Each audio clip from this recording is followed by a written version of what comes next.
খোকা, তোর মা কাল থেকে খুব কাঁদাকাটি করছে, তা তুই তাড়াতাড়ি দিদিদের বাড়ি চলে আয়। আমি বাবাকে কি করে যা বোঝাবো যে আমার কাছে একটা টাকাও নেই, আমি বাড়ি কি করে যাব?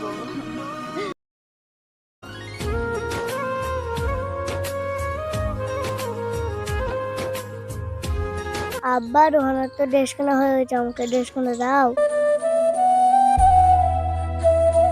খোকা, তোর বড় ভাই 5,000 টাকা পাঠিয়েছিল, চালের দোকানে টাকা পেত, তাই টাকাগুলো শোধ করে দিয়েছি। আর 1 টাকাও নেই এখন আমার কাছে যে তোকে আমি একটা ড্রেস কিনে দেবো। না, আমাকে ড্রেস কিনে দাও, আমার বন্ধুদের সবাই ড্রেস কেনা হয়ে গেছে। খোকা, তোমাকে বকরিতে ড্রেস কিনে দেবো। না, আমাকে এক্ষুনি ড্রেস কিনে দাও।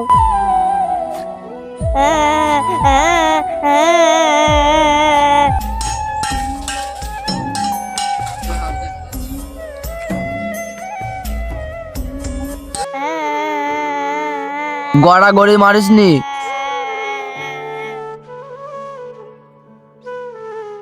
না, আমাকে ড্রেস কিনে দাও। তুই কাঁদিস না, তোর বড় ভাইকে ফোন করে ড্রেস পাঠাতে বলছি। আজকে যা রোদ গরম করছে না, রোজা করে কাজ করতে ভীষণ কষ্ট হচ্ছে। হ্যালো, এই নে তোর বড় ভাইয়ের সঙ্গে কথা বল। হ্যালো বড় ভাই, ভাই আমার জন্য ড্রেস কিনে পাঠাও। হ্যাঁ পাঠাবো, ফোনটা বাবাকে ঠিক দে। আছে, দিচ্ছি। বল খোকা। বাবা, এখন তো আমার কাছে টাকা নেই, মালিকের সাথে টাকা নিয়ে ড্রেস কিনে আমি পাঠাবো। ঠিক আছে। হ্যাঁ হ্যাঁ দাদা, আপনি নির্ভয়ে থাকুন, আপনার মাল কাল সকালে ভেতরেই চলে যাবে। মালিক, আজকের মতন কাজ করা হয়ে গিয়েছে, আবার তো আজকে 31 তারিখ হয়ে গেল, এই মাসের বেতনটা আজকে দেন। না না, এখন তো কোনো টাকা পয়সা দিতে পারবো না, এই তো 1 সপ্তাহ হলো 5,000 টাকা দিলাম। বাড়িতে সবাই রোজায় আছে, তাই আমি টাকাটা পাঠিয়ে দিয়েছি বাড়ির খরচ চালানোর জন্য। আপনি যদি টাকাটা না দেন তাহলে আমার ছোট ভাইয়ের জন্য ড্রেস কিনতে পারবো না। ব্যাস, হয়েছে হয়েছে, তোকে আর নাটক করতে হবে না। এই নে। মালিক, এখানে তো মাত্র 1,500 টাকা আছে, আমার 1 মাসের বেতন হচ্ছে তো 5,000 টাকা। এর বেশি আর তোকে এখন দিতে পারবো না, এমনিতে রোজার মাস চলেছে, হাতে টান আছে। মাত্র 1,500 টাকায় আমার ছোট ভাই ড্রেসই বা কি করে কিনবো, আর আমি বাড়ি বা যাবো কি করে? এই জ্বালাস নিতে, এখন এর বেশি আমি দিতে পারবো না, যা এখন।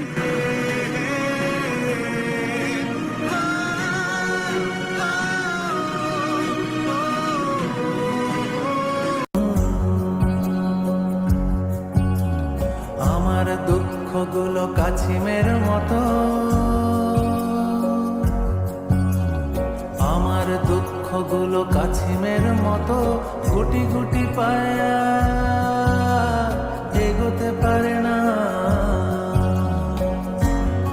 মধ্যবিত্ত বলে তারে একটা কাজে সে তো পারে, ভালো থাকার করতে অভিনয়। সে মানুষের অভাব তো নাই এ ধরা, সে মানুষের অভাব তো নাই এ ধরা, যে মানুষের সব কিছুতেই বাজেটে ফুরায়, যে মিছে। আরে বন্ধু, তুই কেমন আছিস? এই তো বন্ধু, ভালোই আছি, তুই কেমন আছিস? আলহামদুলিল্লাহ ভালোই আছি। তা তুই এখন কোথায় যাচ্ছিস? অনেকদিন তো হয়ে গেল বিদেশ আছি, তাই হৃদে বাড়ি যাচ্ছি। তা বন্ধু, তুই বাড়ি যাবি নি? বন্ধু, কি করে যে বলি, এই 500 টাকাই তো আমার কাছে আছে, এই টাকাটা যদি আমি বাড়িতে পাঠিয়ে দিই তাহলে আমি বাড়ি কি নিয়ে যাব? হ্যাঁ বন্ধু, আমি যাব, 2 দিন পরেই যাব। তা তুই আমার একটা উপকার করবি? কি উপকার ভাই? আমার ছোট ভাইয়ের জন্য কিছু ড্রেস কিনেছি, আর এই 500 টাকাটা আমার বাবাকে গিয়ে দিবি। ঠিক আছে, তাহলে দে। তাহলে সাবধানে বাড়ি যাস। ঠিক আছে।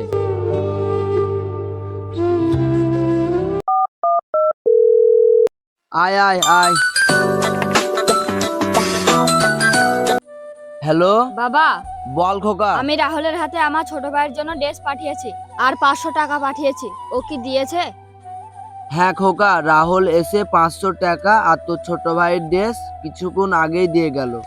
তা খোকা, তুই বাড়ি কবে আসবি? 2 বছর হয়ে গেল একসঙ্গে ঈদ কাটায়নি। হ্যাঁ বাবা।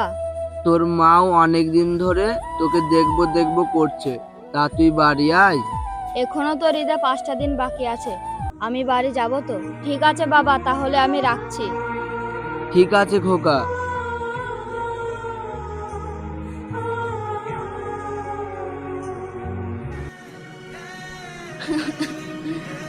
আমি বাবাকে কি করে যা বোঝাবো যে আমার কাছে একটা টাকাও নেই, আমি বাড়ি কি করে যাব? আরে বাবা, 8,000 টাকায় কি ড্রেস কেনা হয়? একটা স্যুটের দামই হচ্ছে 4,000 টাকা, আর একটা জামার দাম হচ্ছে 3,500 টাকা। আর আমি ঈদে বন্ধুদের সাথে ঘুরতেই বা কি নিয়ে যাব? তুমিই বলো। আরে বন্ধু, তোর মন খারাপ কেন?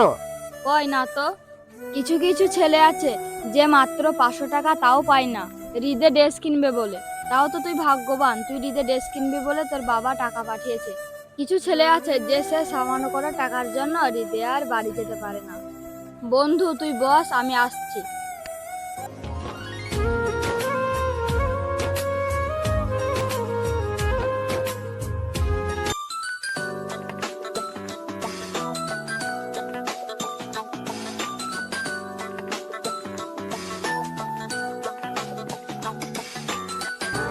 খোকা, তোর মা কাল থেকে খুব কাঁদাকাটি করছে, তা তুই তাড়াতাড়ি ঈদে বাড়ি চলে আয়।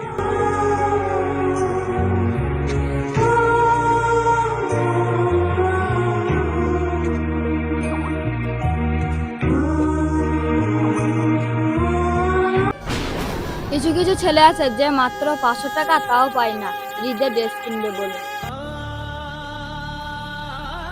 সে সামান্য করা টাকার জন্য ঈদে আর বাড়ি যেতে পারে না।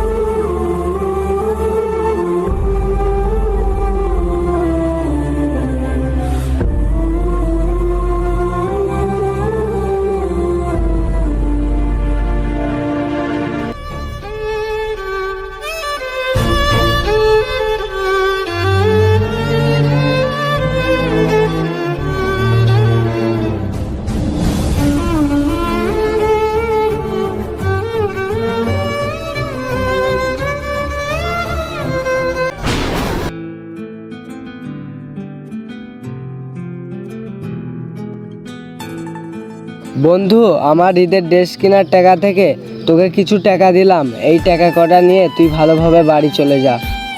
ধন্যবাদ বন্ধু, অনেক ধন্যবাদ।